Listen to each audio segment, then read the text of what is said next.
All right, what's up, guys? Welcome back.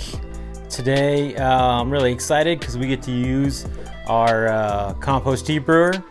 We're going to make 30 gallons of compost tea, and we're going to give it to our plants, which includes the hemp out in the field, the cannabis hemp, as well as our vegetables in the garden, and then our fruit trees. We also have an almond tree and a walnut tree.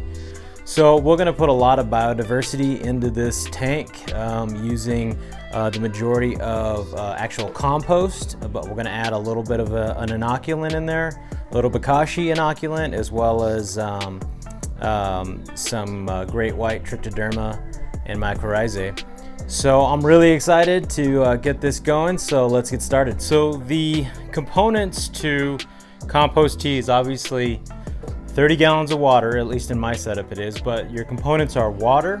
We're gonna add humic acid, we're gonna add some kelp, and then we're gonna add a little bit more of our organisms as an inoculant.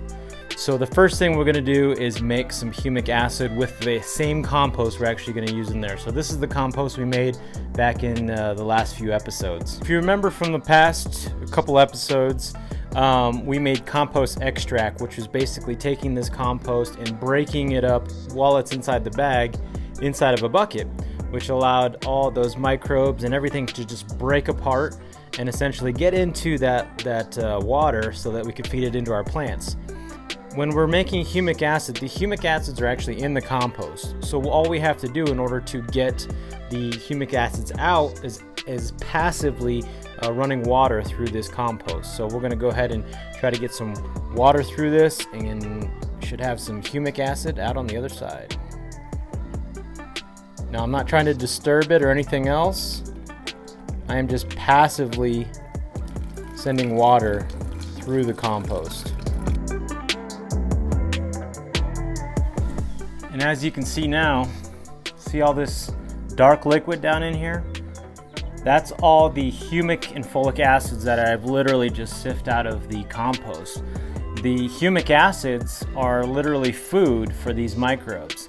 So what do I do with this leftover compost? Well, I just throw it back into the compost pile, and the humic acids will replenish that compost that I throw back in there. But right now, I just basically filtered out the food that we're gonna need to feed the microbes in the tea brewer. All right, so now I've measured out approximately about 5 pounds of compost. All right, so I got all my components set up for our compost tea. I've got the compost in the bag. I've got some Bokashi mix here, which this has also some alfalfa and the biochar. But that alfalfa is also going to feed these microbes as well. We have our humic and folic acid, and then we also have some organic kelp mix as well. And then here's the great white. So we're going to inoculate with this, and that alfalfa is also going to feed those microbes as well as the kelp. And then we got our humic acids here. You can hear our, which I'll show you here in a second. We have our rolling boil going on with our air pump inside of our compost tea brewer. This is the setup. Compost tea brewer with the ball valve at the bottom and a little dispensing hose. I set it up on this old bench I'd made in high school just to get it a high enough platform. And as you can see, that pump right there is giving it that nice rolling boil. A lot of oxygenation going on inside that water. Now the other thing is, with this system, if you're on city water, you can run this system for about 45 minutes to an hour, and that'll off-gas any chlorine or chloramine in your system in order to allow it not to kill your microbes if you decide to do this same setup. All right, so we're gonna add about a cup to this compost. I'm gonna add a small sprinkling of the great white inside there as well. Not quite a full little serving of that. And then basically we're going to put in our kelp and our humic acid into our brewer.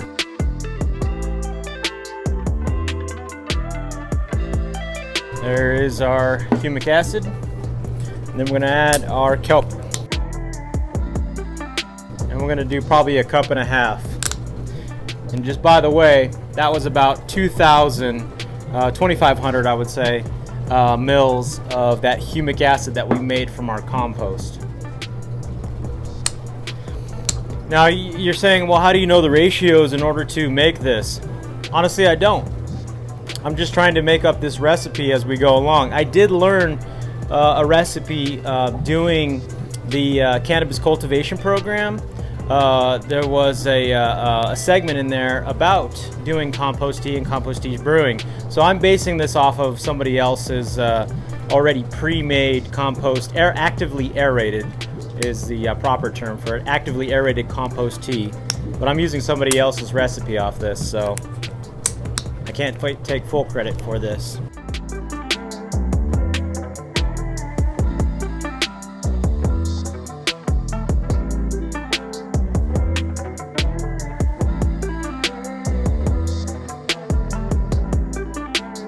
Just so you know, which I also learned from the video, humic acid, folic acid, also kelp, they are a stain, so just try not to get it on your clothes, because it will stain your clothes.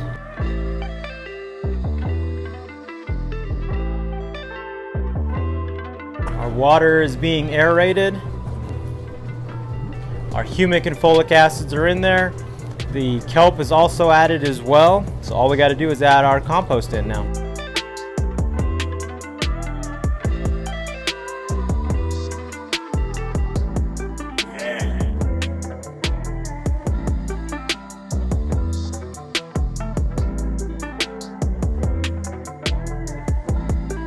Alright, we're going to hook this up, and you can see that rolling boil is just boiling right underneath that compost bag.